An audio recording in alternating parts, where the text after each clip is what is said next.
Hi, my name is Paul, and I work at Domain.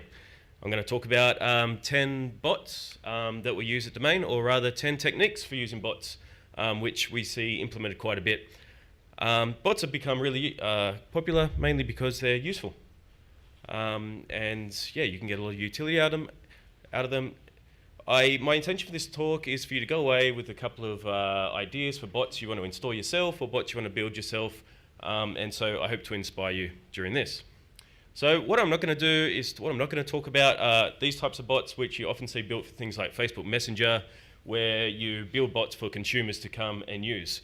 We've got one of these, the Domain Facebook Messenger bot. No one uses it because the AI is stupid. There's no good AI. They're difficult to use. And so let's just skip over that. But where bots are really useful are for developers, because bots are kind of like a glorified command line tool where we can all come together, collaborate in the tool. We use Slack, but many tools work, and yeah, do things collaboratively.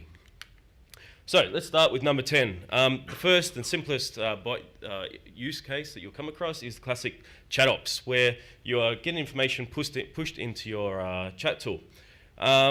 Examples that we use are things like Opsgenie, New Relic, Pingdom. The nice thing about it is you can stay in the flow, stay in your chat tool. You don't need to be going out checking different systems. Information comes to you. You can also use it for things like application monitoring. So Raygun is an error monitoring tool we use, and whenever new errors come up in our applications, they get pushed straight to our dev teams, which is useful.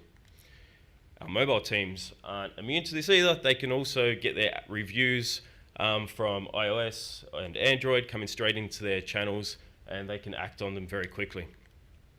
And so that's good, but soon you're going to start wanting to build your own things. And so one of the things that we see is, we all have these offline tasks, processes that are constantly running and doing things on our behalf. You might be triggering emails or log files. Rather than doing that, one thing that we started doing is pushing that information straight into our Slack channels. So, for example, we sponsor The Block.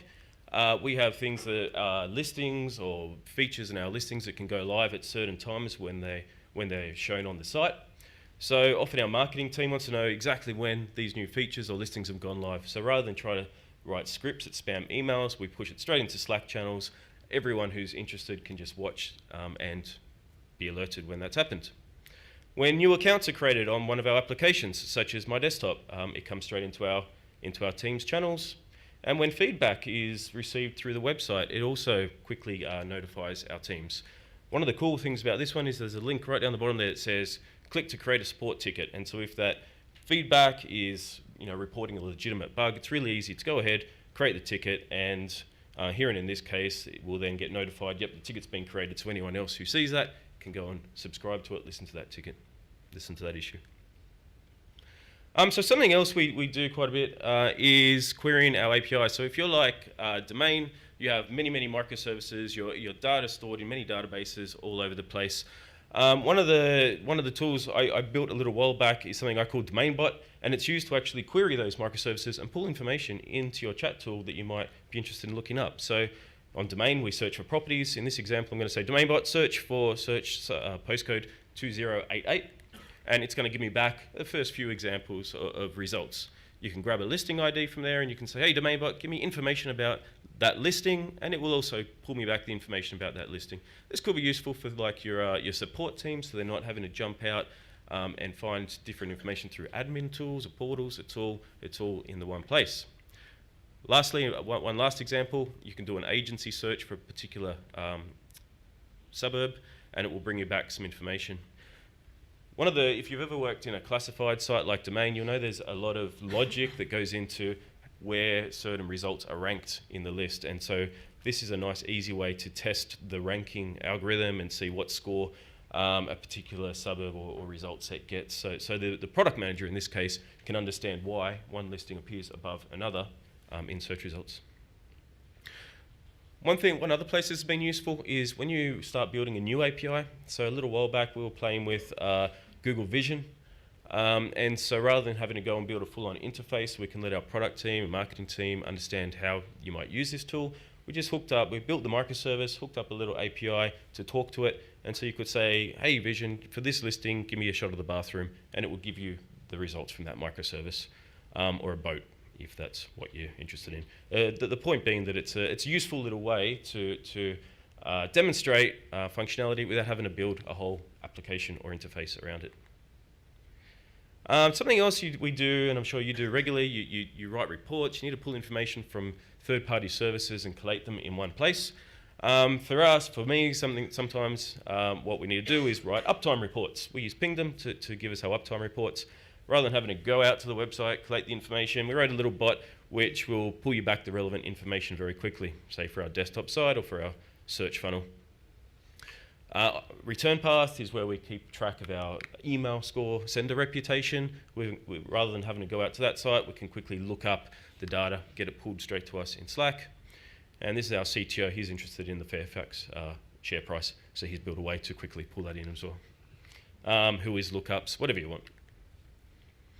Something that's not really tech related, but is being popular as well, is social bots. So this one you can go and install in your own Slack team if you're interested in. It's called Donut. Basically, we've got a channel called Coffee Buddies. Everyone jumps into the Coffee Buddy channel. Once every 2 weeks, you get paired up with someone else in the Coffee Buddy channel, and you go out and have a donut or have coffee. Similarly, last year we've introduced Secret Santa Bot. You'd throw everyone in one channel and it would hook you up with other people who would be your Secret Santa recipient. One of the nice things about bots that isn't obvious initially is that you can use it to enrich conversations. So DomainBot, for example, will listen to any channel that's in, looking for that DW13858, that regex pattern, and it will go off to Jira and pull out a summary and post it into the channel that the person just mentioned it. So Van can go ahead and just say blah blah blah about this ticket. It will give you a bit of information, so now people know what it's about. I built this before Atlassian released their bot, which does exactly the same thing. So you don't need my one. You can go and install Atlassian's one now, which will do that as well. But Slackbot's useful for this as well. This is something, a little hack you can put in place. You can get Slackbot to listen for particular strings and return back with information. So if anyone says address of Melbourne office, it will just post it back into the channel you're in. You can do that with things like intranet links or, I don't know, whatever else you regularly see people ask for. Just grab the text and make it an automated reply. At our last hackathon, someone from our sales team got together with the data team and put together what they called the Sales Insight Bot. Now this is pretty cool. So imagine Rogers. I had to hide the agent's name here. You'll see why in a minute. They're not doing so well. Imagine your sales guy is out on the road. They're about to go and meet with one of their clients, a real estate agent. They want to get a bit of information about that agent. Roger can now jump into Slack and say, give me insight on this agent. And the data team bot says, please wait while we do magical data thingamajiggies. And then it will return back things like their relative market share over the last month or two. And so very quickly you can start getting information about the agent, and then it kind of looks at what has been sold, what products are available in that agent's area, and it will say, consider selling available top spots in Double Bay to gain more exposure. So it gives them very quick tools they can use without, just on their mobile phone. Deploy bots. So something that is now pretty standard or becoming standard in our teams is that we do our deployments via Slack. And what's cool about that is that anyone in the team can see when anyone else is deploying. It's all transparent. There's no, what just happened in production. It's all right there in front of you. So as soon as someone commits to a particular branch, master for example, our Jenkins will pick it up, we'll push it into staging and tell you so. You then have the option to promote it to production. So there's a little drop-down box down the bottom that says choose a method, of which you can choose blue-green deployments or just replace all the containers in one hit. You do that, it will go ahead and it'll say, eventually it will come back and say deployment has succeeded. Woo!